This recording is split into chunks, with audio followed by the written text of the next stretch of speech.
Сасык тумоодон оолак болуунун кыргызча жолдору. Үй шартындагы 5 лайфхак. Кыш башталганда эле адамдардын көпчүлүгү сасык тумоо оорусу менен ооруй баштайт. Ата-энелер бул учурда балдарын оорутуп албаш үчүн ар түрдүү ырым-жырымдарды, ыкмаларды колдонууга өтөт. Үй шартында сасык тумоонун кантип алдын алса болот же апаларыбыздын сасык тумоодон сактанган 5 жолун заманбап лайфхак деп аталган термин менен тизмектеп берели.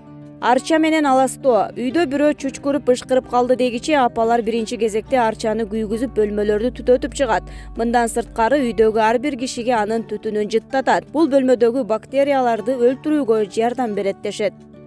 Сарымсак сасык тумоону алдын алууда пайдалуу азыктардын бири деген энелер аны тамакка туурап кошуп, чийкилейде нан менен кошуп беришет. Мындан сырткары балдарын оорутуп албоо максатында күн сууктап баштаганда эле аны аарчып, шуурусумал жипке тизип балдардын мойнуна илип коет. Болбосо жаткан жаздыгын алдына коюп койсо да ооруну алдын алынат деп айтышат.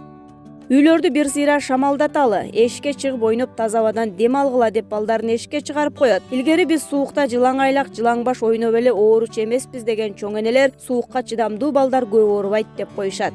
Үй шартында сасык тумоону алдын алууда пияз да жакшы жардам берет деп айтат. Пиязды аарчып, туурап бөлмөлөргө коюп коюу же болбосо аны тез-тезден жеп туруу оорудан оолак болуунун бир жолу. Малина кыямы, бал кошулган чайды тез-тезден ичип туруу үй шартында гана эмес, дарыгерлер тарабынан да сунушталып жүрөт. Мындан сырткары мандарин, апельсин өңдүү, цитрус жемиштерин жеп туруу да сасык тумоону алдын алат деп кеңеш беришет.